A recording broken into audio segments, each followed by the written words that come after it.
주춤하던 코로나19 확진자가 방역 관리망 밖에서 잇따라 그것도 집단적으로 나오고 있습니다. 정부는 지역사회 감염이 시작된 것으로 보고 있습니다.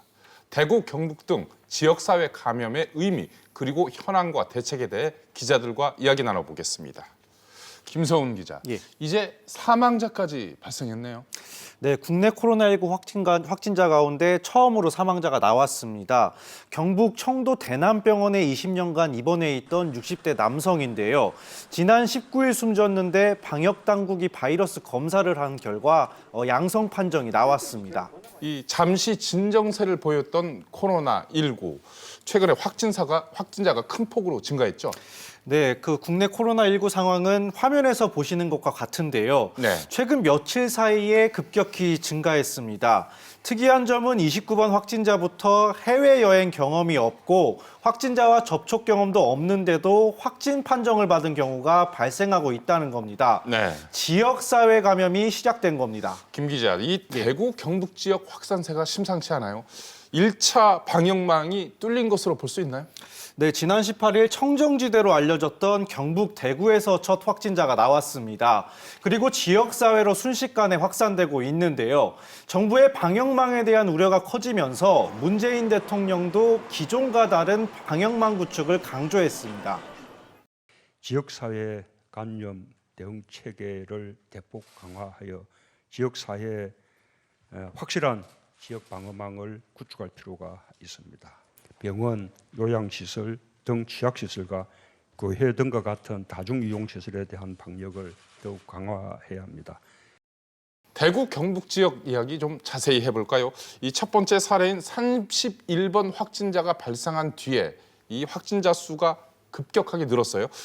먼저 31번 확진자, 확진 판정을 받기까지의 과정을 짚어볼까요? 네, 대구에 거주하는 61살의 여성인데요. 지난 7일 교통사고로 병원에 입원한 뒤 11일 동안 교회에서 2번이나 예배를 하고 호텔 뷔페에서 식사도 한 것으로 드러났습니다.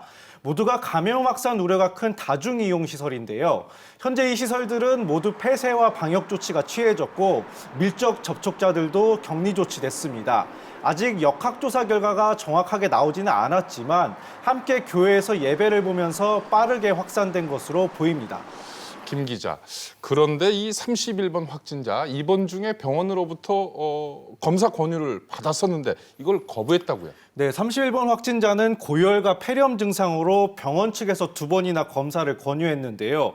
자신은 해외에 간 적이 없고 또 확진자와 접촉한 적이 없다면서 검사를 거부한 것으로 전해졌습니다. 그러다가 증세가 호전되지 않자 보건소에서 검사를 한 뒤 확진 판정을 받은 겁니다. 이후 교회 등에서 추가 확진자가 속출했는데요. 당시 의료진이 적극적인 조치를 취하지 않은 이유에 대해 보건당국의 설명부터 들어보시겠습니다.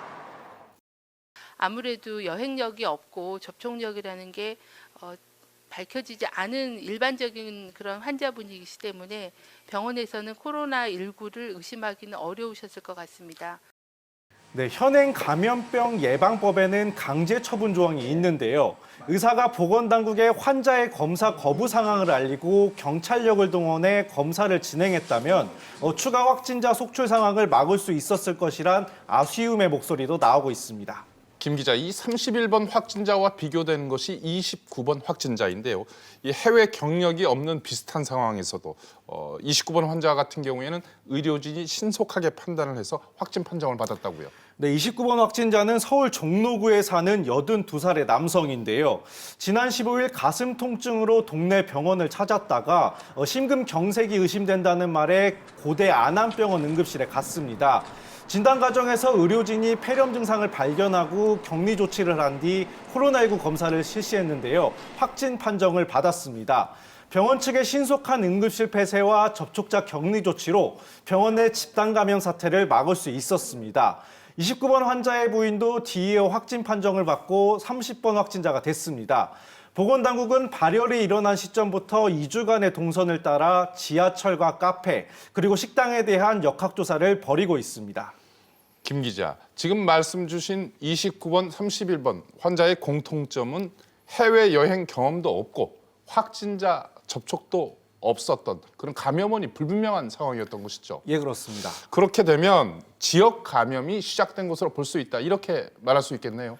네, 그렇습니다. 누가 어떤 경로로 바이러스를 전파했는지 알 수 없는 확진자가 나오는 상황이 바로 지역사회 감염인데요. 보건당국도 이렇게 감염 원인과 경로를 알 수 없는 환자가 속속 나오면서 지역사회 감염 단계에 접어들었다고 판단했습니다. 해외에서 유입되던 코로나19가 제한된 범위 내에서 지역사회 감염으로 전파되기 시작한 단계로 판단하고 있습니다. 이런 상황이면 방역 대응도 달라져야 하는 것 아닌가요? 네, 지금까지는 경로를 알았기 때문에 검역과 접촉자 격리 등 봉쇄 위주로 환자 발생을 차단했는데요. 지역사회 감염이 현실화되면 조기 진단과 치료로 전환해야 합니다. 감염원을 알 수 없는 환자들이 이제 우후죽순하게 생기게 되면은 결국은 그런 환자들을 조기에 발견해서 조기에 차단하고 치료하는 방향으로 바뀔 수밖에 없어요. 접촉자나 여행력하고 상관없이 일단은 증상이 있으면은 모두 다 이제 코로나 바이러스 검사를 해야 되고요. 보건당국은 원인 불명 폐렴에 대해서도 의사의 판단에 따라 검사를 할 수 있도록 진단검사 범위를 확대했고요. 또 코로나19에 취약한 고령 환자가 많은 요양병원을 대상으로 전수조사에 나섰습니다. 또 코로나19도 독감처럼 상시 감시 항목에 추가했습니다. 임종윤 기자. 예. 그런데 이 요양병원 전수조사 실효성에 대해서 의문을 제기하는 목소리도 들려요. 예, 그럴 수 있습니다. 일단 정부가 지난 17, 18일 이틀간에 걸쳐서 국민건강보험공단이랑 공동으로 전국에 있는 1,470개 요양병원을 대상으로 실태 조사를 벌였습니다. 이게 이제 뭐 전수조사라 이렇게 얘기를 하고 있는데 네. 사실 요양병원이 모두 다 등록이 된 그런 상태가 아니고 예를 들어서 주택에서 소규모로 요양병원을 하는 그런 미등록 요양병원들도 전국에 상당히 좀 많은 것으로 알려지고 있거든요. 그러다 보니까 정부에서는 전수조사라고 얘기는 하겠지만 실제 전수조사라고 보기에는 약간 미흡한 면, 한계가 있는 면도 분명히 있다고 봐야 될 것 같습니다. 네. 그러니까 코로나19를 독감 상시 체제 안에 포함을 시켜서 독감 관리하듯이 상시적으로 관리하겠다.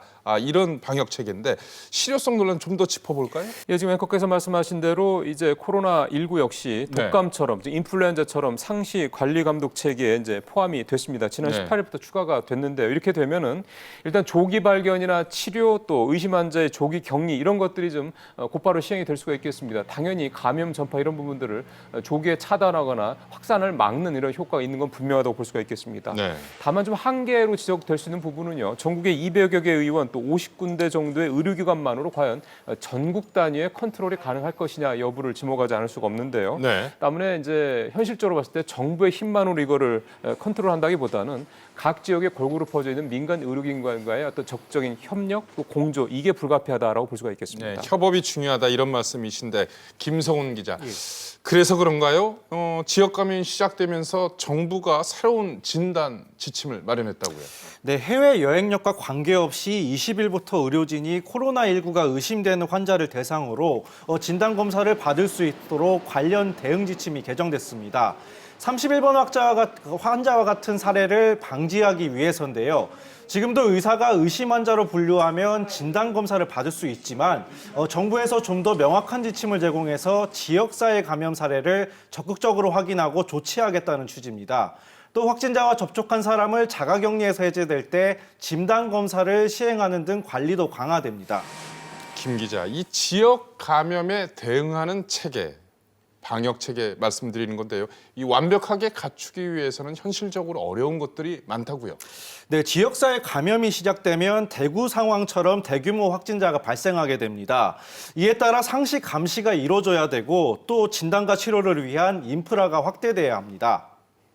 지역사회 감염이 되면 의심 증상이 있는 사람을 찾아내는 게 아니라 이 바이러스가 이런 질환을 일으킬 수 있다고 생각되는 사람을 그냥 다 전수조사하는 거예요. 진단검사에 대한 기관, 그다음에 전담검사 키트가 대규모로 필요합니다. 여기에 바이러스를 차단하는 음압병실 같은 의료시설과 의료 인력도 더 필요한데요. 수도권에 비해 지방은 이런 기반이 취약한 상황입니다. 환자를 격리 치료할 음압병실은 전국적으로 1000여 개가 있지만 서울과 경기권에 집중돼 있고 지방은 지역별로 100여 개가 채 되지 않습니다. 의사협회에서도 이런 점을 우려하고 있습니다.